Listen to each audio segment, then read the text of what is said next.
Yes.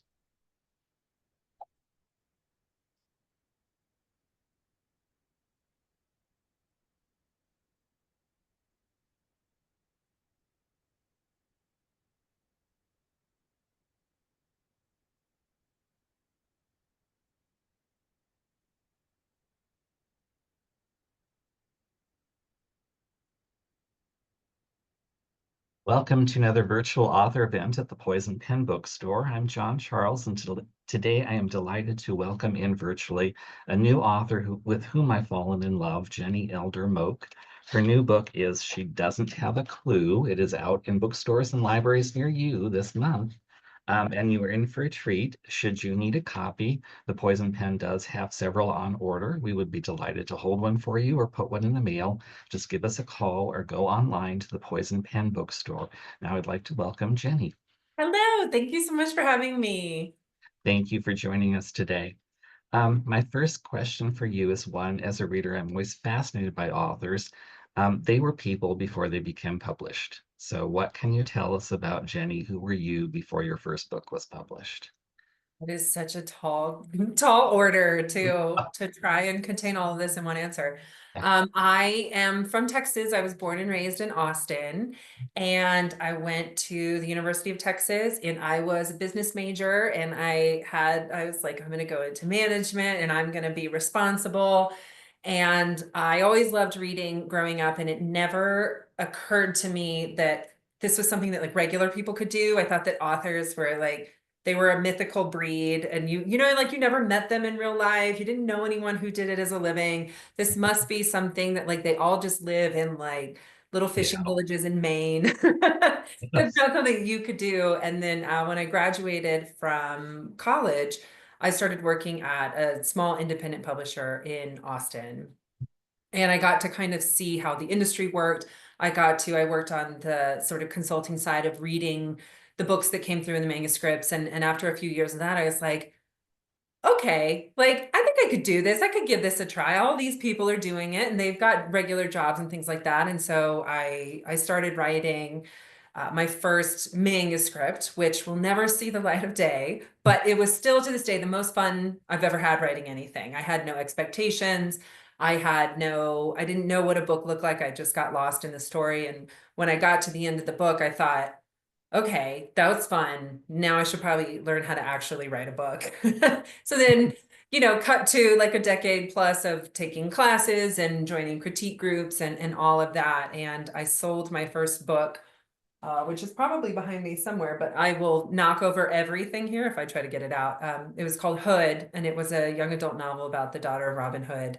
And again, fast forward another like 8 to 10 years before I could sell it. But a lot of that was just learning about writing, growing up, having children. I have two young elementary school children.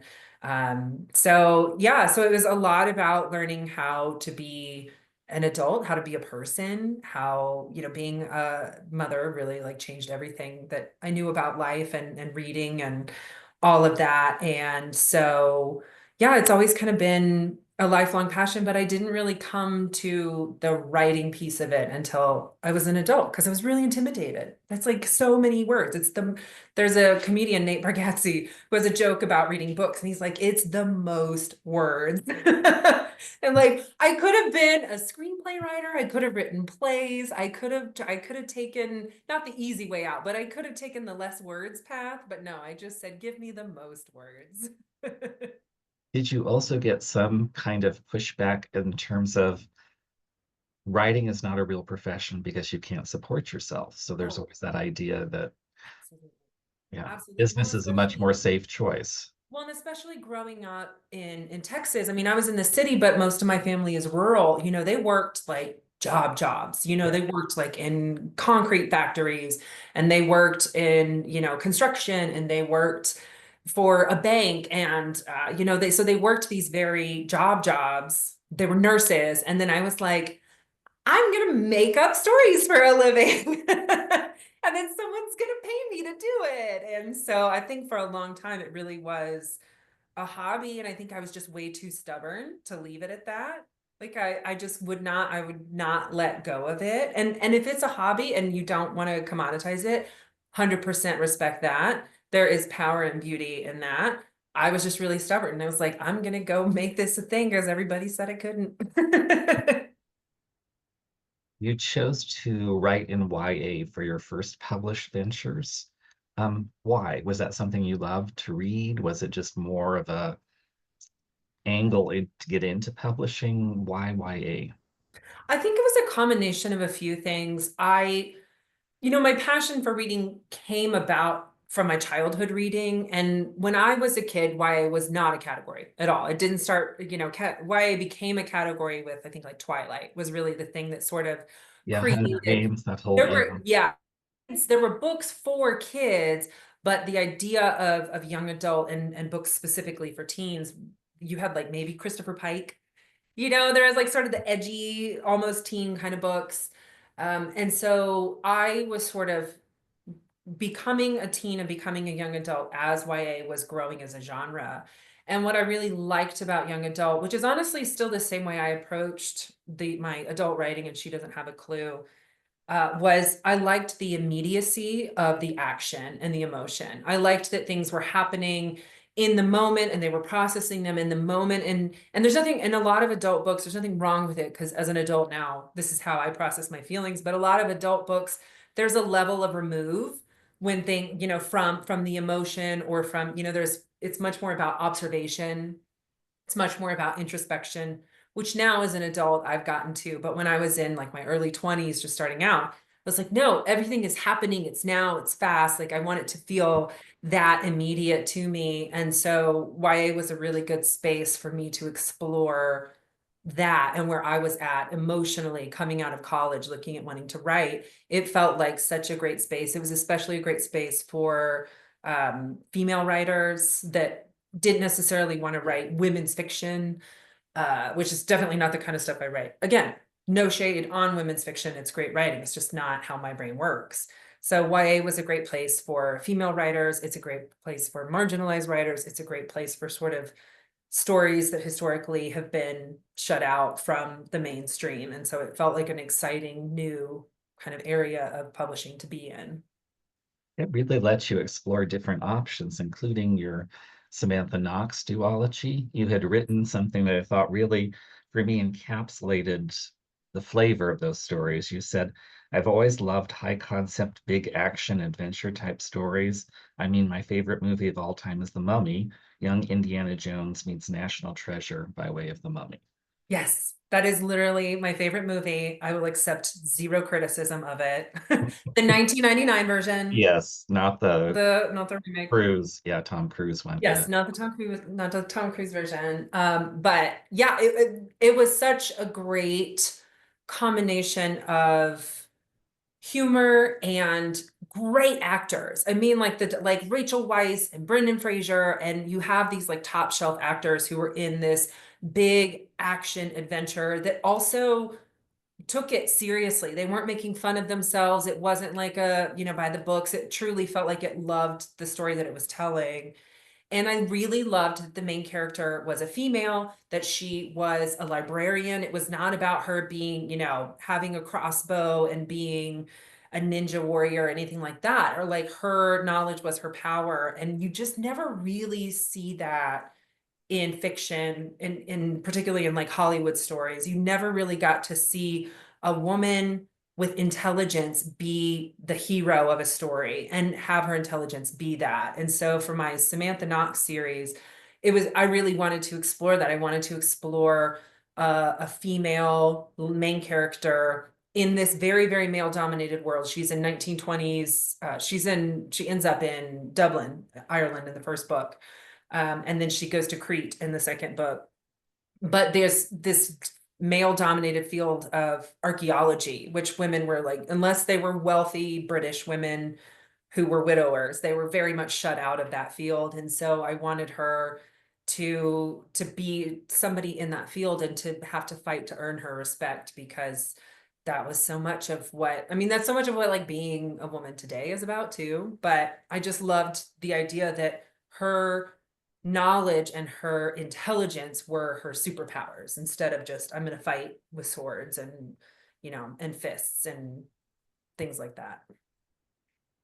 Which brings us to your new book, She Doesn't Have a Clue. What do you want readers to know about it? So she doesn't have a clue, which has like such a juicy, delicious cover that I'm obsessed with. It is the story of a mystery writer who is heading to her ex-fiance slash current editor's weekend wedding on this remote, lush, privately owned island. And she's all she wants to do is prove that she is fine, that she is, she's over the breakup. Her fiance has left her for this woman he's now marrying, who also works at the book publisher. And she just wants to prove to all of these people who are her coworkers and who are her, her peers and professionals, that she's doing fine, she's doing great, even though she is 6+ months past her deadline on her next book and totally stuck and has nothing to deliver. And then when she gets to the wedding, she stumbles over the bride's lifeless body and is accused of basically of poisoning the bride. And so she's got to figure out, she's got to find the real murderer on the island before she's on the hook for, you know, this Being, little murder yeah. spree. So I like to describe it as the movie Clue if they got it on. There's romance, there's the zany cast of characters, there's comedy, there's this big, extremely haunted mansion with all kinds of weird old money rich people things happening. And so it was just like a really, really fun playground to set this locked room mystery in. What made you decide to switch from YA to adult romance mystery? So I think for me, this was like a really natural transition. I'm a huge romance reader. I'm a huge mystery reader, particularly cozy kind of mysteries. I like thrillers too, but like mysteries where it's about the intelligence and the puzzle and sort of looking at all of the Agatha Christie kind of model of murder mystery. And I hadn't really ever seen those things done together. And I feel like romance, particularly contemporary romance, because when I was growing up reading romance, it was mostly historical. That's what was really big at the time. And contemporary romance has since kind of blown up. And what I really love about it is a lot of these contemporary romances, they have sort of an ancillary plot that's going on at the same time. It might be something in their career, it might be something with their friend groups, it might be something in their family. But I loved that it's not just the romance, that the romance is enhancing this other storyline that might be going on. And so I really wanted to, because I'm a glutton for punishment and I love to challenge myself. I thought, why not take these two highly structured, very specific genres that have all these beats that people expect you to hit, and then try and meld them together in a story that feels like it works seamlessly for both genres. I think you're right because romance has had kind of a relationship with mystery in the past, but it's been romantic suspense. So it's been the Yes. thriller or the Yeah. suspense angle, and that's been around since Mary Stuart and Victoria Holt and all those people. But this is a really new thing. I know they're calling it different things, murder mances and Ooh, cozy I like Murder romance Mance. and I've also heard Mystery. I thought romance. that Yeah, was another cute. one. Yeah. But this is really something new, a little bit different and unusual. And you're kind of at the forefront because there's a lot of stuff coming in 2025 Yeah. all into this pattern because it's not just the romance, but it's also the mystery. Yes. And they're very much equal. It's not, that was really the goal, and really a very, very difficult, I learned through the editorial process. It's a really difficult balance to strike. It's not just a romance that has a couple of Dead plot bodies. murder elements. It's not just a murder mystery that has a little bit of romance. It really is like a true, as much as possible, a true blending of the genres, and hopefully appeals to, do you love romance? This works for you. Do you love mystery? This works for you. Would you love to see those two things happening in tandem? This works for you. And so that was really part of our goal, and so much of what we focused on was trying to balance those tones. And I think having it be a comedy as well, having it be funny, really helped to blend. Like you said, romantic suspense has always been around, but that was very serious. They're much more thriller based. It's much more, that pacing. The comedy here really was able to sort of tie together quirky murder mystery and, rom-com and put Mhm. it together. So I think that that's really kind of what helped bring the two storylines together. And not just that, but you also have to have a mystery that works. You need clues, you need suspects, you need ways. I mean, it's a cop out just to say, oh, this person did it, and Yeah, you're going, but why, how, what right. happened? Was that a Yeah. challenge to construct the mystery?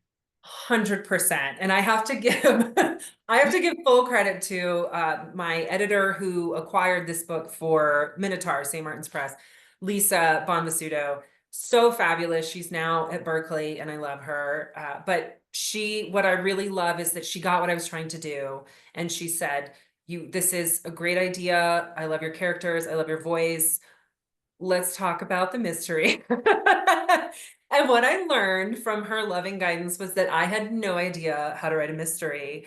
And so what I did was I went back to the basics and I mean, I had read mysteries, but constructing a mystery is very, very different. And people, when you read a really good mystery, you do not understand how much work went into putting this together when it feels that the more effortless and seamless and obvious it seems, I guarantee you the more drafts of the author pulling their hair out they went through to make it feel that way. But I went back to the basics, what I consider like the holy grail of murder mystery storytelling, which was I watched like all 8 seasons of Murder, She Wrote. And I actually joke about this in the book. It was and I love it because it was my grandmother's favorite show when I was a kid, and it was always on. And like she would schedule, this was before you could like put reminders in your phone. She would like schedule, she would have to be home. She would miss social events so that she could watch Jessica Fletcher, solve the latest mystery.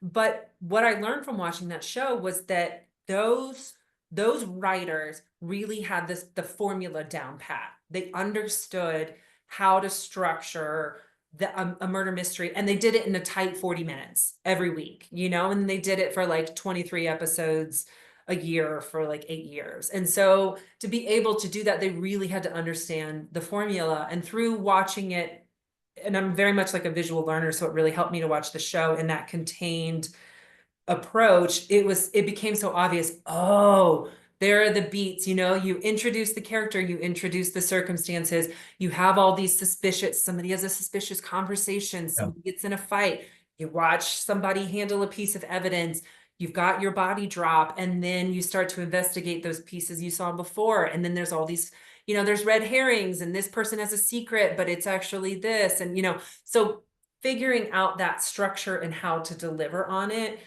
watching Murder, She Wrote was like critical for me to understand that. And watching like the Knives Out and particularly Glass Onion. I watched Glass Onion, and just watching how they told the story of like, here's a scene that you're watching, and then the next time you see it from a different character's perspective, and you get a little more context, and then the camera pulls back. And so that idea, the way that they played with what the audience thinks they know, and then the way they built on that to when you get the final reveal and you put all those pieces together and you're like, oh my gosh, and so you do have to think about that structure, and you have to respect the readers of that genre because they're very high volume readers.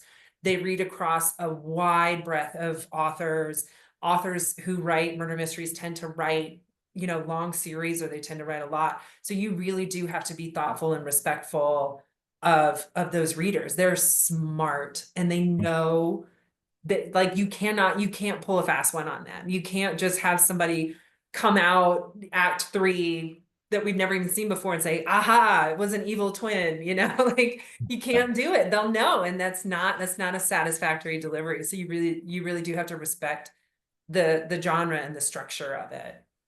You really do an excellent job with the pacing, with the plotting, and I think you have highlighted what the ultimate goal for writers when they're writing mysteries is that you want all the clues to be there, everything that the reader or the viewer can pick up on.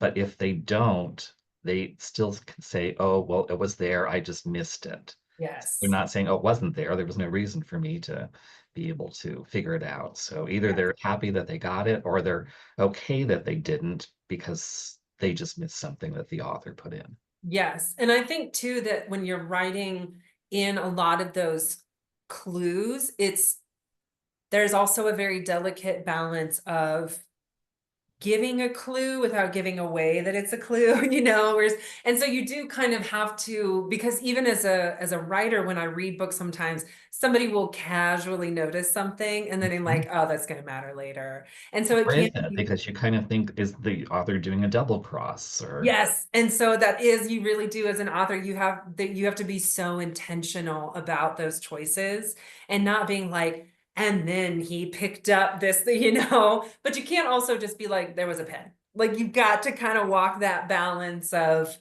this is important, but then look over here quickly. There's a big kerfuffle, and don't worry about the pen. That will matter later. in addition to everything you're juggling in the book as an author, you made your protagonist Kate a writer herself, and you had to create snippets of her book to include in the story. What was Yes. that like? It was funny because when I started out, I didn't have, so each act is introduced with an excerpt from an existing book. So Kate is this, she's a best-selling mystery author. She's wrote this, what's called the Loretta Starling series. And Loretta is a bartender by day, amateur sleuth, or she's a bartender by night, amateur sleuth by day, I think is how we describe her. And Loretta is basically everything that Kate is not. She is confident and she's cool and she's like a badass, and she's always out there fighting for the little guy, and Kate is like a total mess. And so there's a lot of projection for her into Loretta. But I didn't have those excerpts. I had her thinking, she often thinks in terms of what would Loretta do particularly when she feels at a loss, when she feels like Kate Valentine doesn't know what to do, she steps into Loretta in her head. But it was actually really fun. My editor suggested, hey, what if we had some excerpts from the books? And so I got to go and kind of play with that. And it's funny because the Loretta books are very much a straight murder mystery. And sort of, I think what you look at from like the 90s kind of classic approach to how murder mysteries get told. They're not, there's the suspense and there is romance and there's a love triangle and there's all of that. And the funny thing was, my mom actually read one of my early copies of She Doesn't Have a Clue, and she was like, when do we get the Loretta books? And I was like, well, they're not. And she was like, I had to keep reminding myself, oh, they're not real books. They're this like in-world storytelling tool. But they were really fun because I got to sort of show a different aspect of what murder mysteries look like and how they function. And it gives insight into who Kate is and how she uses Loretta as a tool. But tonally, they're very, very different from the story itself. So for me, it was fun as an author to play with those different tones and show Loretta and how confident and cool she was versus Kate, who genuinely does not have a clue. They are different, and yet so many of the people around Kate keep pointing out things like, wait a minute, the guy that Loretta's looking at looks a lot like the hot surfer dude that you Yes. wrote books with. Yes, there's a long-standing joke, which again was like one of my favorite. It's so funny when I was like working on edits for this, if I would be out with writer friends and I'd be laughing at something that happened, they're like, are you laughing at your own book? And I'm like, look, if I can't make myself laugh, no Mhm. one else is gonna laugh with me. But there is this long running joke in the book about how Kate's love interest in this book is Jake Hawkins. He was a former pro surfer who had an injury that ended his career, and now he does this extreme tourism business. And they had been friends and they had worked on a book series together, and then they had this big falling out, and she hasn't seen him since. And then he shows up at the wedding, so now she's having to not only deal with her ex-fiance getting married to the woman that he left her for, but now she's got this sort of old crush flame friend person who is now back in her life suddenly and unexpectedly. But there's this running joke among everybody that the love triangle in her book, one of those characters is obviously Jake. She coded him as Jake. And at one point they even joke his name is Blake, and they said their names even rhyme, Jake and Blake. And she thinks, how did I miss that? Kate is a writer. You're a writer. Did any of your own experiences in writing bleed over into Kate? There was definitely, so coming into writing the first draft of She Doesn't Have a Clue. I had just finished up my fourth young adult novel it was my last book under contract, and I was coming into, okay, what do I want to do next? I knew that I felt like I probably was ready to transition into something new. I had four books that all complemented each other really well. And that felt like a good sort of chapter close in my career, and then trying to figure out what the next chapter was. And I did kind of spend like a good like year and a half in like a creative tailspin of, what do I do next? Where do I want to go? And then it sort of very rapidly devolves into like, who am I? Why am I on this earth? What is my purpose? What is my existence for? And so when I finally sort of hit on this idea and started writing it, it was very clear to me that Kate was going to be at the same sort of transitional period. She's got this very, very successful book series, but it was also, a lot of it was based in escapism from the life that she was living that she didn't want anymore. And she didn't know how to choose anything different. And so Loretta really had become an escape hatch for her. And now her life has blown up, and she doesn't know what to do. She doesn't know she doesn't know what Loretta would do. She doesn't know what she's supposed to do. She's on the cusp of change, and she has no idea which direction to go. And so I really got to put a lot of those feelings that I had been dealing with up to that point into her journey as well. And I think that even people who are not writers or creative or do creative things, you hit those periods in your life where you say, I think this chapter is coming to a close. I'm ready for something else, but I don't know what that something else is. And it can feel really scary and overwhelming because it can be anything, and therefore it could also be nothing. And I think that a lot of us hit that period multiple times in our lives. And that's why we have quarter life crisis and midlife crisis, and we have our third act, and we have all these names for when we're closing one chapter and we're ready to open the next one, and we don't know what it is yet. And so it was, I think, really natural for me that that's what Kate was going through, because I was going through it at the same time. So I thought, why not commercialize my own my own personal torture? Well, you also sprinkle in some insights about the world of publishing and getting a book published into the book. And it's there whether readers want to pick up on it or just read the story, not let it go through. But it is fascinating because publishing is not just a creative process and art, it's a business. And you see all these other authors whose series are being dropped or who are jealous about somebody else's marketing budget and things like that. And we don't know, as readers, we don't often think about the business side. Yes. And I think what really helped me as I became an author, and what informs me even today in my career is that I worked for a publisher out of college. Before I was an author, before I was writing, before I was serious about writing, I saw the business side of it. I understood how distribution worked. I understood that, marketing dollars equaled sales. I really got to see how those choices got made behind the scenes. And so coming into being a writer, there was, of course, this like creative, from my heart piece of writing.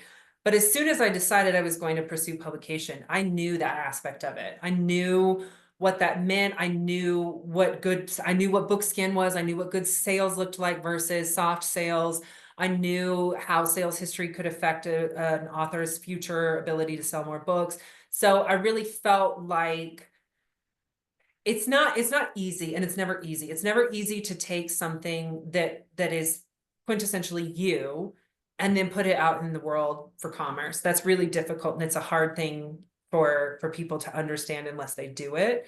But I felt like I had the advantage of coming in knowing, okay, this is how this works. I understand that there's this business aspect of it. I understand people get different advances, and those different advances mean different marketing budgets, and different marketing budgets mean this.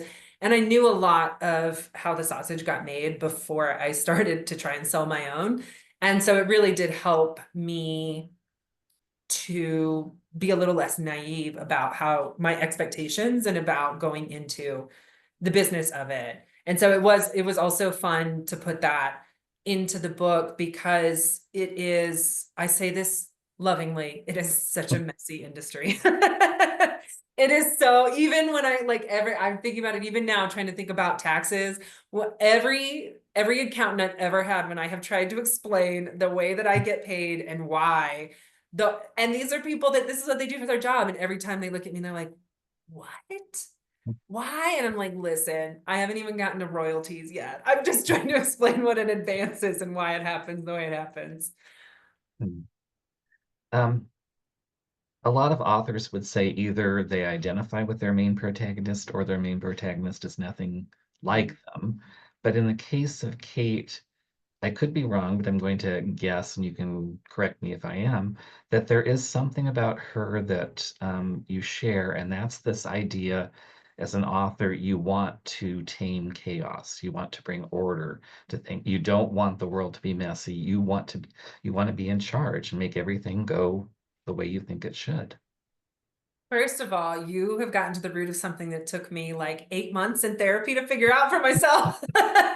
So congratulations on that brilliant insight. That was absolutely Kate has this comment. She's talking to Jake and she asks him, how do you do it? Like, how do you stay so calm when everything is so chaotic? And he says, if I let everything get to me, I'm out on these safaris with these Wall Street bros, and I've got to make them feel like they're in danger without ever being in danger while we're in nature. And nature does not play by anybody's rules. I've had to learn to embrace the chaos. And Kate says, I don't want to embrace the chaos. I want to organize it. So there's definitely a lot of that for me about that honestly that I have discovered through therapy, talking about, writing and craft and things like that, and realizing I am very much a plot first author. I love plot.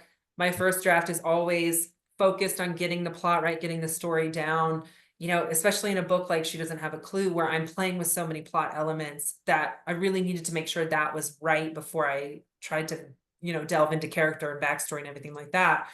But even my therapist, she was like, well, you must like plotting so much because then you know what's coming, the end. There is that comfort in structure. And that's absolutely how Kate feels. That's how I feel. But then the whole point that she's got to learn, which is something I've had to learn as an adult, particularly as a mom of two younger children, chaos happens.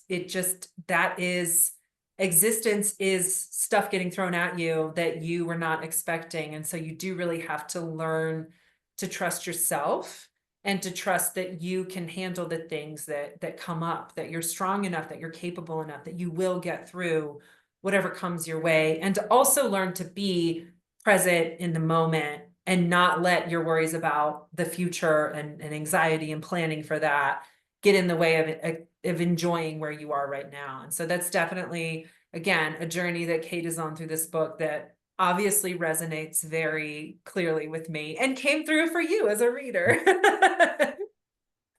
Well, I like things to be tidy too, so I empathize with you. You talked briefly about focusing on plot, but let's go a little bit more into your writing process. What does that look like? I mean, do you have a set schedule every day? Has your writing process shifted as you move from YA to adult? So I do have a pretty set schedule and I have a pretty structured approach, particularly to drafting. I am one of those like chaos monkeys who does not like revising. I know lots of writers do. I wish I did. I would rather literally rewrite the whole thing than have to just like go tweak some scenes. I'm like I am that difficult of a person. But my approach to drafting is very structured and has really helped because my first book came out in June 2020. So that was fun. And then at that point, I had three more books that I had sold that I was on deadline for the following 3 years. And I had two preschool and elementary school kids who were suddenly home full time on virtual learning for like a year and a half. And so I had to get really, really good at quick execution and being able to turn things around in a specific time frame. So I have a really specific approach to that first draft that makes it easiest for me. Now, to be fair, I don't start drafting. I might spend months and months, and maybe even years sometimes, just kind of stewing on an idea until I feel like I've got enough of the pieces, the theme, if I know my character arc, if I know my major plot points in my 3-act structure, And then from there, I create a scene list, and from the scene list, I'll create a chapter outline. And then basically I'll draft like a chapter a day off of that outline. And so that process, I won't say it's smooth, like no part of the writing process is ever smooth, but it is something that's easily replicable for me. But I think for me, I don't think the process changed from YA to adult. I think that the difference to me in YA and adult is the way that theme gets used, because YA tends to be very straightforward with theme because you're dealing with young people who are just learning something for the first time. They don't have the life experience to have really been able to process their trauma, or more importantly, to even turn their trauma into certain behaviors or characteristics. And so adult books to me, even genre adult books like this, it is much more about what does trauma look like down the line? How do we take things that happened in childhood that got solidified in young adulthood that have now become your modus operandi in full adulthood, and now you've run up against something that's challenging it. And so young adult, it tends to be a lot more straightforward and a lot cleaner. To me, adult books tend to be a little softer. They tend to be a little more like, well, it's complicated, because things are not complicated when you're a teenager. They are overwhelming and they can feel complicated, but they're not complicated in the same way that they are when you're an adult and you have literally decades of experience getting to the point where you're starting to deal with some of those traumas. So, Well, you see that in the book in Kate's relationship with her different characters because she wants to hate her ex-fiance, but yet there's complicated issues involved. yes. Yeah. And honestly, for me, I was just talking about this on a podcast interview I did a couple of days ago, but we talked about how Kate's ex-fiance, Spencer, who's also her editor, the first draft of him, he was full on villain. Like he was just like, he had done everything wrong. He had deceived her and blah, blah, blah. But as an adult in a long-term relationship who has long-term friendships and family and, relationships like that, it, it was not real. It wasn't true. It wasn't grounded for me, that because most of the time, most relationships I know that break apart, they break apart for a lot of reasons. And most of it is that those people were not right for each other. Even if they made mistakes, even if one partner doesn't handle it well, most of the time when people break up, they weren't right for each other. And so for me, it was about going back and fleshing out who Spencer was as a person, giving him more reasons, and also kind of giving Kate a chance to grow up a little bit. And because she does think she wants to hate him and she wants to think he did this to me and he blew up my life and how dare he, but actually she was a participant in how their relationship dissolved. And she really has to, it's a point of growth for her in the story to recognize, oh, I think that I was involved in this too. And so I think it's really easy to villainize an ex, especially if things didn't end well, or if they ended them not well. But it's also, I think, important for us as people to be able to grow, to recognize, how was I involved in that? How did I affect the disillusion of that relationship? And so I didn't want anybody to feel like a villain. I didn't want anybody in this, except for like the actual murderer. They can be a villain because they're a murderer, but I really didn't want anyone to feel like a villain. I wanted everyone to have reasons for why they behaved the way that they did. And I wanted them to feel like real people. And for the reasons that they clash to be grounded in their humanity and not just, I'm a bad person who does bad things. Yeah, I think even the mountain lion came across as complicated. One of my Christmas gifts was an ornament, and it's a mountain lion wearing a Santa hat, and it says Fluffy, and it's like the best possible gift I could have gotten. I'm guessing one of the challenges with She Doesn't Have a Clue is because it merges two genres. How do you market that? And you have experience working in publishing and you're working with a publisher now. How do you make sure that mystery readers understand there's a mystery, that romance readers understand there's a romance for them? Because readers like to stay in their own little lanes, so to speak. Yes, very much so. And that was actually a big part of the conversation that I had with my editor and with St. Martin's Press, because I was actually surprised, again, because I didn't know what I was doing. I was really surprised when they said, "Hey, we want to put this on our mystery imprint." Minotaur is their mystery imprint. And I was like, "Really? Do we feel like this is mystery forward?" Because I thought mystery was kind of the weaker element, and it was until we went through several rounds of revision, and now, it's just as strong in mystery as it is in romance.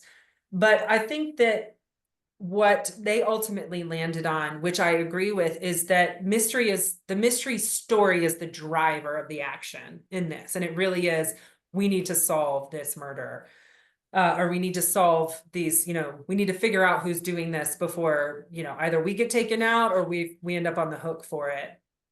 And so it is, shelved as mystery. So then a lot of it came down to talking about the packaging. And again, I talked about this like adorable cover. You've got Kate and Jake on the cover. They're giving each other a flirty little look. So, and there's these bright pops of color with like the flowers and things like that, so that people can see, oh, okay, this isn't just a straight murder mystery. I think there's something going on here. And we got, part of it too was some of the blurbs that we got were from authors who had done both murder mystery and romance. And so there was some of that too. And then a lot of it is about like the marketing. It's about appealing to basically crossover readers, appealing to romance readers who might be looking for, a fresh twist on the genre, who might be looking for a little more storyline or a more specific storyline like a murder mystery. And so it can be really hard. I always joke with people, I'm like, either this book is going to take off or it's totally going to tank. Either people are going to get what we're doing here or they're not going to know. And I joke that I'm like, if this was a movie, I would never have to think about it, because movies like this exist, and you really can. It's so much easier in movies to cross genres, and they actually really want to see that and they encourage it. And it's not that book publishing doesn't encourage it, but because book publishing is so based on shelving and location in the bookstore, you do really, really have to think about who will be the primary readers of this. How do we reach them? How do we market to them? So that was definitely a lot of conversations between us and the team and the sales team over at St. Martin's. And I think they're doing a really, really great job of trying to appeal to both sides. But I also think people are ready. I think people are ready for something that feels fresh and new, but still nods to the elements of both genres. You're right, publishing is going through a sea change in many respects because of romantasy and where do you put Mm-hmm. that, fantasy, romance. But even so, there's some mystery readers might not recognize it, but there has been a tradition, especially in cozies, of there Yep. being a romantic subplot throughout a series. You look at Yes. all the ones that have made the transition to the Hallmark movie channel, and there's always that romance that usually ends up them getting married or something happening in Yeah. book 10. So there is the romantic thread. Yes. And I do think that, I wanted to be respectful of cozy mystery readers. I know that there is an element, because she doesn't have a clue, is an open door romance. There are on the page scenes of things happening between Kate and Jake. And as a romance reader, that was important to me that got incorporated, because I love that in romance, and particularly moving to adult. That was something that I wanted to explore as a writer. But I know that cozy mysteries historically do not include any sort of open door. It's alluded at. They're very, very slow burn. Like you said, they might get married by like book 10. And so this was something that I wanted to be respectful of cozy readers, but also be true to the kind of story that I wanted to tell. And so I do try to, as much as possible, when I'm talking about it online, when I'm mentioning it in interviews and reviews, when I'm talking about, I really do try to mention, by the way, this is an open, even to friends of mine who are like, I can't wait to read your book. And I'm like, by the way, this is an open door romance. There are on the page scenes. If you're not comfortable with that, skip these pages and these pages. I mean, that's what you can do. I mean, you can just, okay, here's the scene, just 4 or 5 pages, and we're back to the story or something Yeah. like Yeah. that. And I think I've seen really funny dedications that people have where they'll dedicate a book, like to their dad for being so supportive. And they're like, by the way, skip pages blank through blank. And, so it definitely, I'm not the only one who runs up against that, but that was also a conversation that we had, and I was nervous about it. And my editor just said, I think mystery readers are ready for some spice, and it's not going to be everyone, and that's okay. But I think there are readers who are ready for it. And so far of the reviews that I've seen, the posts that I get tagged in, I think people are really on board with it, which has been nice because I don't want to upset any readers. I don't want somebody to walk into it and feel blindsided by it. So They were looking for an Amish mystery and they discovered you. It's like, no, they're different genres. it's true, Um, true. To be fair, Amish people do it too. That's that's how they continue to be Amish people. But anyway, I uh, respect whatever people do or don't want on the page, and I try to be as open as possible about what is going on in the book. you can be as forthcoming with this next question or not as you like, because I know authors are very protective about their work, but do you want to tell us what's next? What's coming next from I you? do. So I don't have a title yet. We're still in discussions about it, but there is a sort of a companion book coming up Oh, that great. that will pair quite nicely with She Doesn't Have a Clue. And it'll be coming out, I think we're looking at April of next year. I think we just went into copy edits on it. I'm so excited about it because I felt like, I really cut my teeth on She Doesn't Have a Clue, and I got to step into this one with a little more confidence, a lot more knowledge, a lot more experience under my belt about how to achieve these genre mashups. So I'm really excited about that one. It came together in a really, really great way that I think anybody who enjoys She Doesn't Have a Clue is going to love this next one. From St. Martin's also. Also from St. Martin's, also from Minotaur. And how can readers learn more about you? Are you on social media? Do you have a website? I am. So they can visit me at jennyeldermoke.com. That's MOKE.com. And I'm also on Instagram at Jenny Elder Moke. Right now I'm in like promo mode, so I'm actually online doing things.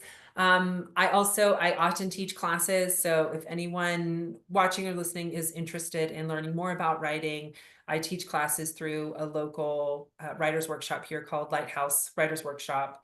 We've got a class on actually on how called Mining the Layers, about how to use backstory and iterative writing to sort of deepen your story, coming up in February. So they can come and take a class with me. It's available online. They can find me on Instagram or on my website.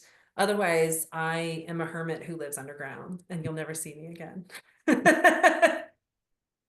Well, I can't believe how quickly our time has flown by. We've been very fortunate at the Poison Pen to have with us today Jenny Elder Moke, whose new book is She Doesn't Have a Clue. It's either in your bookstore or soon will be there at your local library. Thank you for taking time to share with us today, Jenny, and thank you, virtual audience, for joining us for another chat at the Poison Pen Bookstore. Yes, and thank you so much. You were such a great host. Those were really great questions. Oh, thank you. Loved the book. Can't wait for the next one. Thank you. In case I lose you as we click on buttons, you were terrific, just as delightful as your book. We will send this to you and your publicist once it gets processed. Okay. Takes about a week, sometimes more, sometimes less, but Okay. we'll get it to you.